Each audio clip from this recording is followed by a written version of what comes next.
ออกไปสำรวจเส้นทางก่อนพี่น้องเอ้ยมื้อนี้เอ่อตอนนั้นครับไปเบิ่งเพิ่นกำลังอัดเบสคอนเนาะหรือว่าอัดมิกทางหั่นน่ะแต่ว่าบ่แน่ใจว่ามื้อนี้นี่เพิ่นจะเฮ็ดสืบต่อบ่คันว่าบ่ไปก็อยากฮู้ว่าเพิ่นสิโรยยางหรือว่าเพิ่นสิเฮ็ดเทยางกันซึมหรือว่าโรยยางเหนียวหรือยังหั่นน่ะเดี๋ยวเขาจะพาทุกท่านไปเบิ่งอยู่บ้านสามสะอาดเขตเวิร์นคำเนาะเมืองไซธานีนครหลวงเวียงจันทร์เฮานี่เองเดี๋ยวเราจะพาทุกคนไปเบิ่งเลยตอนแรงบรรยากาศตอนแรงของวันนี้จะเป็นจะใดอยากลุ้นแล้วก็เอาใจช่วยพี่น้องเอ้ยอยากให้เพิ่นแล้ว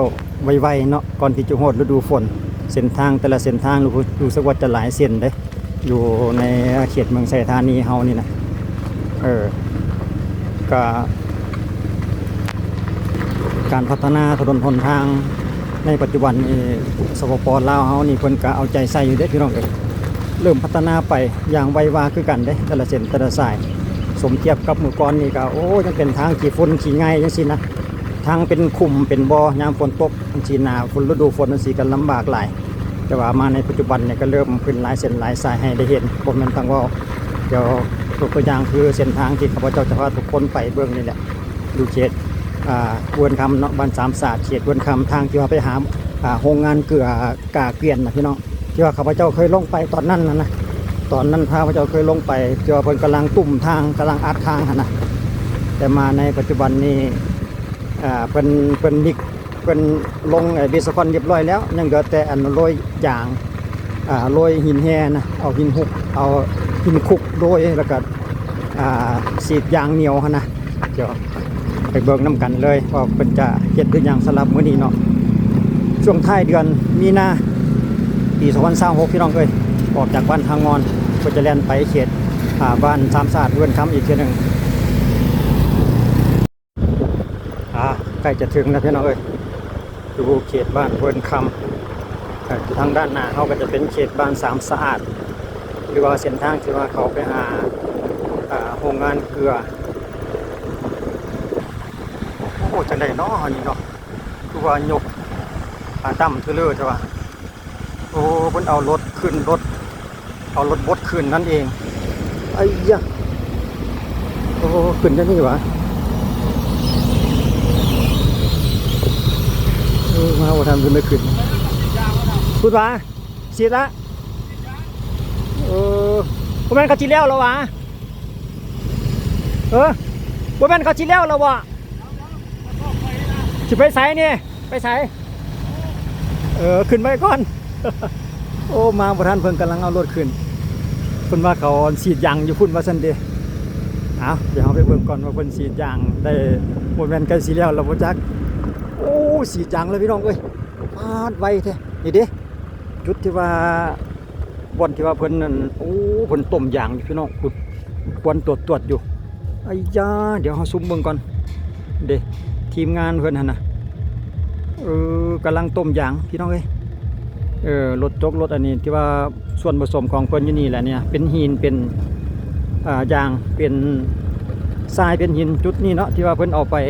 เบสคอนนั่นน่ะจุดที่ยังเหลือนี่รถดำเพิ่นกำลังมาแก่ดินแก่นั่นไปเลยที่นี่กำลังขี่เลี้ยวเข้าไปเดี๋ยวเฮาไปเบิ่งจุดที่ว่าเพิ่นนั่นกำลังสิฉีดยางว่าซั่นเด้ไปซ่ากับจิบทันสำเร็จนี่โอ้ไม่อย่างมีงานดีวะโอ้พอดีเพิ่นกำลังเก็บดูก กำลังเลี้ยวงานดองคิดว่าจะเป็นงานดองงานขวัญอะไรนึงนี่มั้ง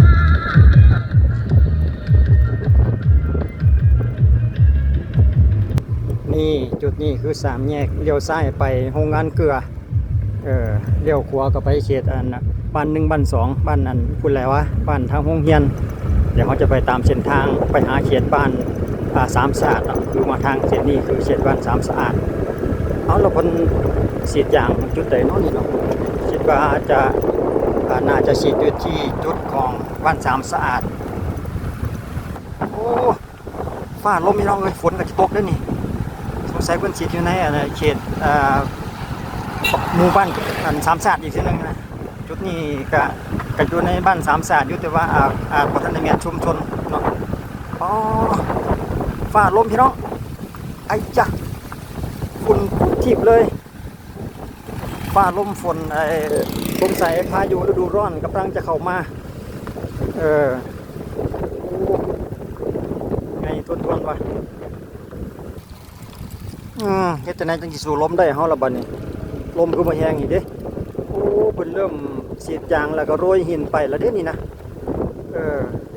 เพิ่นเอาใส่ยางซึมเอายางเหนียวแล้วก็โรยหินไปเด้ไอ้จ้ะโอ้ฟ้าแห้งเด้อพี่น้องขอตัดคลิปช่วงนี้ไปก่อนเด้อ ฟ้าแมบสุดยอดเลยสงสัยไปหลายๆกับไปเลยนี่มาถึงจุดโค้งนี่อีกไอ้ยะนั่นเหยียบได้อยู่ที่เบาะเด็กเพิ่นกำลังเฮ็ดมาฮอดจุดนี้แล้วพี่น้องเอ้ยไอ้ยะขอสมเสยเขตบ้านสามสะอาดพี่น้องเอ้ยเด็กอัดไปที่เรียบร้อยสุดยอดบ่บาทนี่เขาขอลบเป็นเข้ามาทั้งนี้ก่อนโอ้ฝนกำลังจะลงเม็ดบาทนี่พี่น้องเลยฝนกำลังลงเม็ด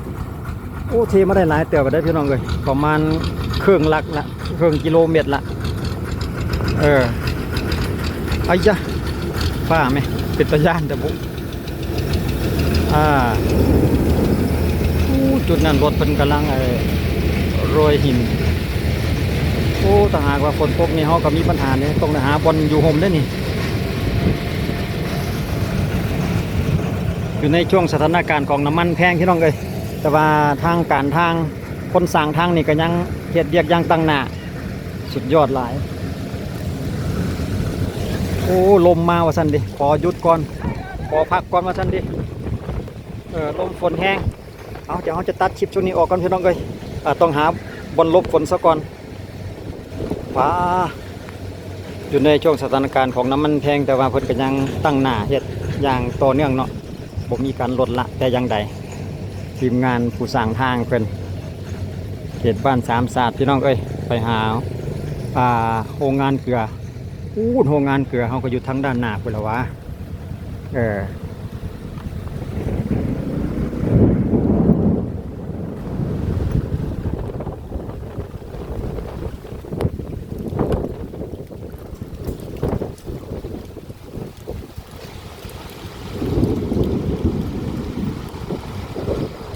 รถคันนี้เ